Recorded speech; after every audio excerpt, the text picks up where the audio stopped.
Hello everyone, I am Melissa. Just a little bit about me. I worked for a federal law program that was called No Child Left Behind Act. It's an extraordinary program. It was with George W. Bush. He signed the act in 2002, and I began working for them in 2003 at an elementary school, which I really enjoyed it. I worked with the third, fourth, and fifth graders, which was very interesting. The bill was signed because they needed assistance in some of the economically deprived areas for poor children. So they really needed some assistance there, and so they dropped in money, monetary money, and funds to help get assistance for people to come in there and work. During that time, I was in my undergraduate studies, stopping and going back to school. I decided that, let me go over here in my community and work for this school and help those fourth, fifth, and sixth graders. Or I should say third, fourth, and fifth. Let me look at that again. Third, fourth, and fifth graders. It was really an interesting experience when you're working with elementary children, because the elementary children were just not hurt feelings, but because they could do something better than the other, kind of laugh and joke at the other kids that couldn't pronounce words or, sound out the words, or just couldn't read in general. So it became, for me, a prevalent situation, but I enjoyed every bit of it, and I enjoyed seeing the enjoyment in the children's eyes. We first began in the back of a classroom, which did not work out too well. Because the kids that were in the back of the room were being laughed at, talked about, because they couldn't read and do certain things that other students could do. So we finally convinced them to put the third, fourth, and fifth graders in one room, and we divided up between three people was the plan, but it was only two of us. But it still worked out. It worked out perfectly, and that's just a little bit of a synopsis about myself. Although I transferred from the No Child Left Behind to what they call ABE, ABE, which is Adult Basic Education. And then I turned to ESL, English as a Second Language. And then I also turned to working with refugees, which I never thought that would be my thing.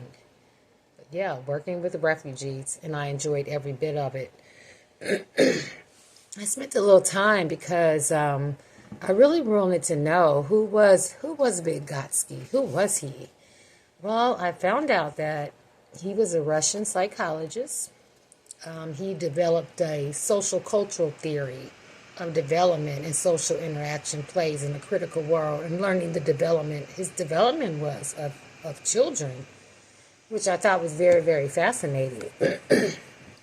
Now, Vygotsky's zone of proximal development aimed to expand learning potential as to what learners do with help, collaborating, and without help, their own. It's like, what do they already know? Do they have the potential to develop on their own, to get better circumstances and things like that? Vygotsky's role in intersubjecting and group work within the zone of a proximal development, adults and learners, they're like information, and each student has the same knowledge right there in front of them, but they all perceive everything so differently, and I thought that was amazing. But they could still work together and with one another to find out that and solve that puzzle. Now, scaffolding assists with group learning. It is only a temporary social support to help children accomplish their academic levels and older adults learner. They can learn new tasks, things that weren't already introduced to them, like say maybe algebra, something like that. Internalization plays a major role in the group learning process. Internalization, I'm sorry, is something that is obtained gradually. It just doesn't happen overnight. But the more you have a cognitive understanding, the more that the learner is able to process that information and become part of the development. And I thought that was very interesting.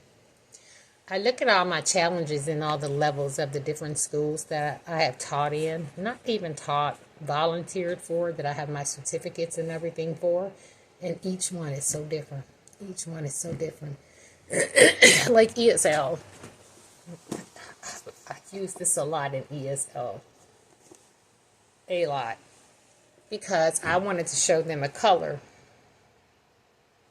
in English, and then I wanted to see theirs in Spanish, because I learned as they learned, because I wasn't Spanish speaking at all.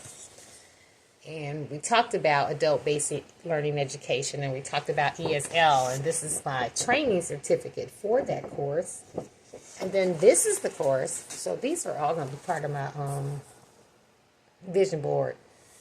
And this is what I was doing last year, the American citizenship. So this all plays a role in scaffolding. I think is unique for me.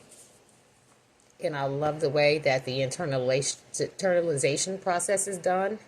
But I love the scaffolding, and I love the internalization.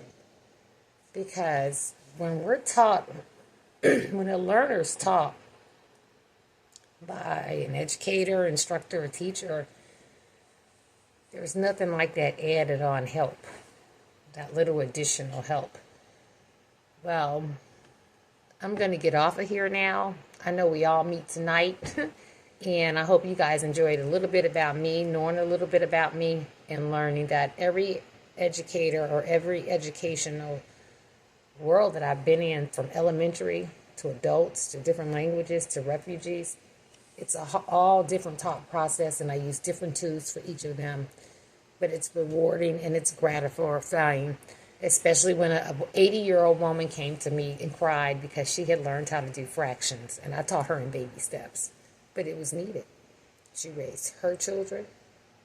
Okay, she raised her siblings, then her children, then her grandchildren, then her great-grandchildren. And now she says they have to make the popcorn, and she'll read the book. Have a good evening, everyone. Thank you for listening.